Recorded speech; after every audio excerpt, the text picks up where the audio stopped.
ऐलेम सरस्वती निर्मल वर्णे रत्न विभूषित कुंडल कर्णे गलारे गजमती मुक्ताहार दियो मां सरस्वती विद्यार भंडार। आज हेउची सरस्वती पूजा। कौन आपण जानती मां सरस्वती जन्म किपरि होइथिला? आज दिन में आम सरस्वती पूजा कहीं पालन करूँ भिडियोटी को शेष पर्यंत देखंतु। थरे भगवान ब्रह्मा एसारा ब्रह्मांड को सृष्टि करिबार किछि दिन परे भाविले मु जाउछि टिके देखि आसे मु जो ब्रह्मांड को सृष्टि करिथिली से किपरि देखा जाउछि से आसिले देखिबा पाई। किंतु ए कोन भगवान ब्रह्मा बड़ा आश्चर्य हो गले।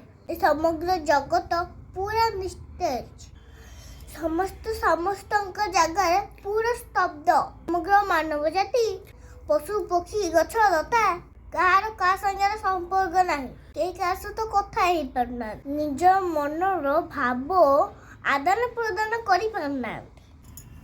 भगवान ब्रह्मा भाविले मु सृष्टि जेतेबेले करथिली सेतेबेले किछि भूल कर देछि कि यह भाभी भाभी निज कमंडलू किछि जल सिंचन करने को लगिले।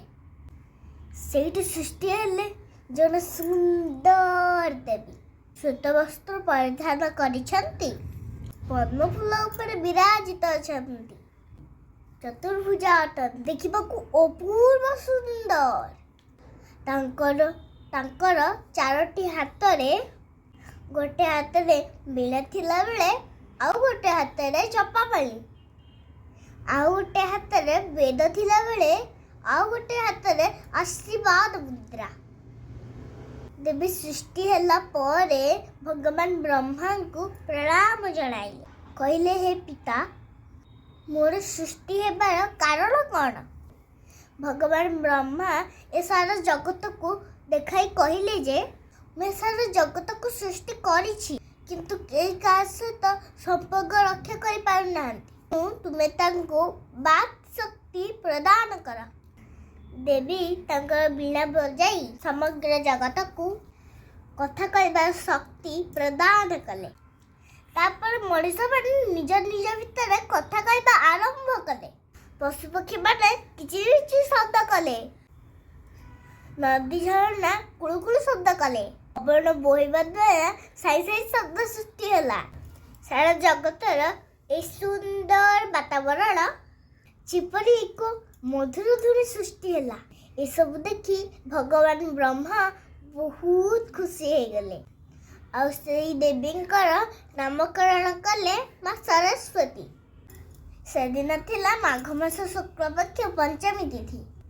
जेहेतु ए ऋतु बसंत ऋतुर आगमन होइथाए सेतिपई ए दिन को बसंत पंचमी मध्य कहा जाए।